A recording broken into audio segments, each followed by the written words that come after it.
آخری آپ کا دور ہے، 82 سال کی عمر تھی اس وقت آپ کی، اور یہ تاریخ کا دردناک باب ہے کہ حضرت عثمان غنی پر 40 دن تک پانی بند رہا۔ وہ ایک منصوبہ تھا، 3 لوگ 3 مختلف شہروں سے چلے، مصر سے، کوفے سے اور بصرے سے، 1,000 آدمی لے کر کے، اور مدینہ المنورہ میں پہنچ کر کے حضرت علی المرتضیٰ سے ملے، ام المومنین سیدہ عائشہ سے ملے، کبار اصحاب سے ملے۔ تو جو انہوں نے کہا تو انہوں نے ان کو کہا کہ نہیں، ایسی کوئی بات نہیں، فہمائش کر کے واپس بھیج دیا۔ حضرت عثمان غنی رضی اللہ تعالیٰ عنہ پر اقربا پروری کا الزام عائد کیا تھا، تو انہوں نے کہا کہ کوئی ایسی بات نہیں ہے۔ پھر یہ تھا کہ آپ نے کم عمر گورنر، کم عمر لوگ مقرر کیے، تو حضرت عثمان نے کہا کہ حضرت اسامہ بھی تو کم عمر تھے، حضور نے ان کو اگر مقرر کیا ہے تو یہ تو مثال ہمارے سامنے موجود ہے، لیکن یہ ایک منصوبہ تھا، اس منصوبے کے تحت یہ 3 جگہوں سے لوگ آئے تھے۔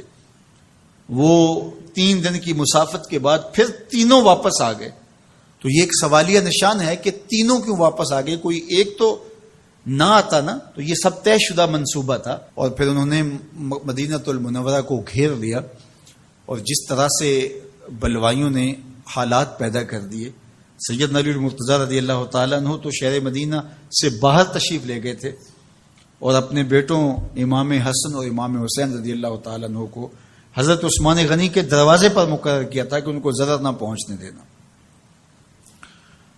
اب 700 صحابہ اجازت طلب کر رہے ہیں کہ آپ ان بلوائیوں سے نپٹنے کا میں جو ہے وہ اجازت نامہ مرحمت کریں، اور بہت سارے لوگ تو حج پہ جا چکے ہیں۔ 18 ذی الحج کا واقعہ ہے جب آپ کی شہادت ہوتی ہے، تو وہ حج پہ جا چکے ہیں، تو جو یہاں موجود ہیں وہ اجازت طلب کر رہے ہیں، لیکن حضرت عثمان غنی رضی اللہ تعالیٰ عنہ نے کہا کہ نہیں، میں ایسی اجازت نہیں دوں گا۔ رسول اللہ صلی اللہ علیہ وسلم کا حرم شہر مدینہ لوگوں کے خون سے لالازار ہو، یہ میں اس کو گوارا نہیں کرتا۔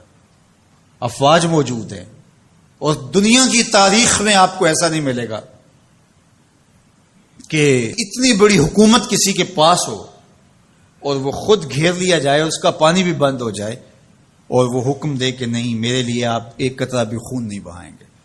بلکہ آپ کے غلاموں نے جب تلواریں اٹھا لی تو آپ نے فرمایا کہ میرا حکم ہے کہ تم تلواریں نیچے رکھو، بلکہ میں تمہیں یہ آفر دیتا ہوں کہ جو غلام لڑے گا نہیں اور یہ میرے سے عہد کرتا ہے وہ آزاد ہے۔ حضرت ابو ہریرہ رضی اللہ تعالیٰ عنہ، حالانکہ یہ پڑھنے پڑھانے والے لوگ تھے، تعلیم و تعلم سے ان کا تعلق تھا، لیکن وہ بھی تلوار لے کے حضرت عثمان غنی کے دفاع میں آ گئے، لیکن حضرت ابو ہریرہ رضی اللہ تعالیٰ عنہ کو بھی حضرت عثمان غنی روک دیتے۔ مالک بن اشتر کہنے لگا کہ ہم آپ کی دستبرداری کے خواہاں ہیں، آپ خلافت سے دستبرداری اختیار کر لیجئے۔ تو حضور علیہ الصلوۃ والسلام کے اس جانثار صحابی نے، حضرت عثمان غنی نے فرمایا یہ نہیں ہو سکتا۔ دستبردار کیوں نہیں ہوئے؟ لگتا تھا یہ سب سے زیادہ آسان تھا، لیکن حضور نے ارشاد فرمایا تھا، اے عثمان، تمہیں اللہ ایک قمیض پہنائے گا، لوگ اس کو اتارنا چاہیں گے، تم کبھی نہ اتارنا۔ تو اس سے مراد خلافت کی قمیض ہے، اور ان کی شہادت کی خبر بھی اللہ کے محبوب علیہ السلام نے دی تھی، اور اگر آپ دستبردار ہو جاتے تو یہ ایک کھلونا بن جاتا، بازیچہ بن جاتی خلافت۔ چند آدمیوں کے پریشر سے خلافت سے دستبرداری کرنا پڑتی۔ اچھا، ایک یہ سوال بھی پیدا ہوتا ہے، چند باغی تھے، ان کو کس طرح کچل دیا جاتا؟ لیکن حضرت عثمان غنی یہ نہیں چاہتے تھے۔ ایک تو یہ کہ مدینے کی حرمت پامال نہ ہو، اور دوسرا پورے عالم اسلام کو آگ لگانے کا جو منصوبہ تھا، 3 مختلف شہروں سے 1,000 آدمی لایا گیا ایک منصوبے کے تحت، اور انہیں لاشیں چاہیے تھیں، اور جو ان کے پیچھے کام کر رہے تھے نادیدہ ہاتھ، ان کا منصوبہ یہ تھا کہ یہاں سے مختلف سمتوں میں، یہ تینوں شہر مختلف سمتوں میں تھے، تینوں سمتوں میں جب لاشیں جائیں گی تو پورے عالم اسلام کو ہم جو ہے وہ خانہ جنگی کی آگ میں دھکیل سکیں گے۔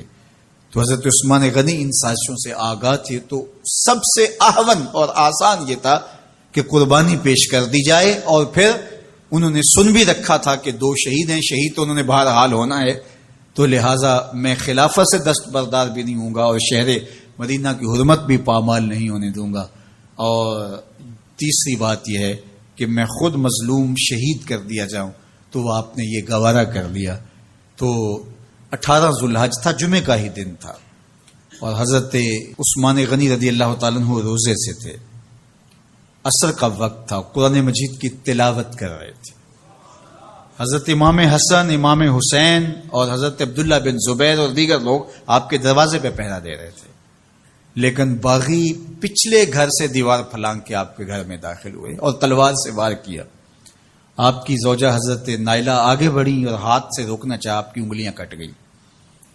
پھر دوسرا وار کیا تو حضرت عثمان غنی رضی اللہ تعالیٰ عنہ کا دایاں ہاتھ کٹ کے گر گیا.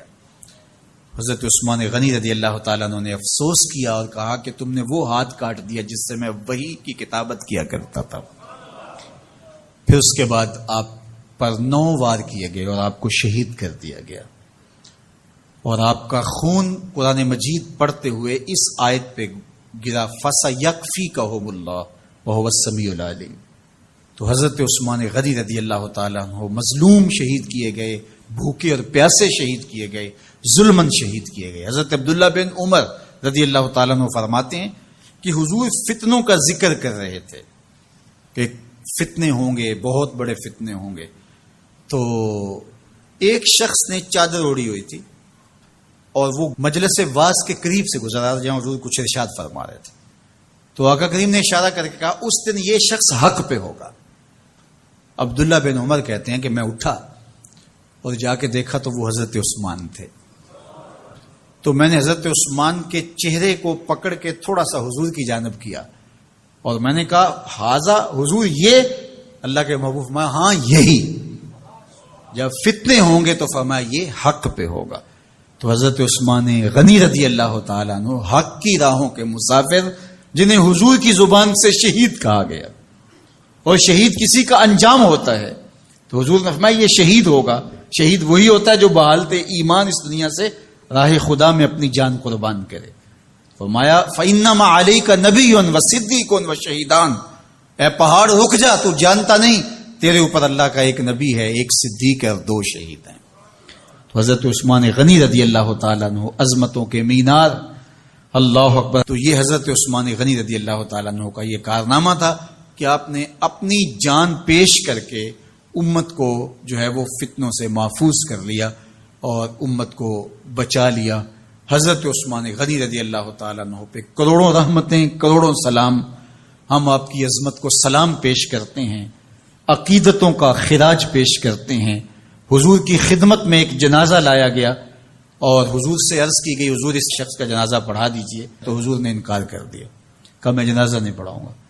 تو صحابہ نے عرض کیا یا رسول اللہ، کبھی ماضی میں ایسا نہیں ہوا، جب بھی کوئی جنازہ لایا جاتا ہے تو آپ جنازہ پڑھا دیتے ہیں اور آپ نے آج انکار کر دیا ہے. تو فرمایا یہ شخص میرے عثمان سے بغض رکھتا تھا اور اس کو اللہ نے بھی اپنی رحمتوں سے محروم کر دیا ہے.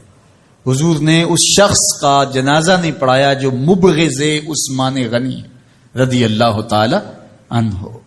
تو اب آپ اندازہ کیجئے وہ کتنا بدبخت شخص ہے جو حضرت عثمان سے بغض اور دشمنی رکھتا ہے. حضرت عثمان غنی رضی اللہ تعالی عنہ سے اللہ کے محبوب علیہ السلام نے کتنی خوبصورت ارشاد فرمائی، میں اس سے حیا کیوں نہ کروں جس سے اللہ کے فرشتے بھی حیا کرتے ہیں. یعنی عثمان غنی وہ ہیں جس سے اللہ کے فرشتے بھی حیا کرتے ہیں، اور جو عثمان غنی کا حیا نہیں کرتا اس سے بڑا بے حیا کون ہو سکتا ہے.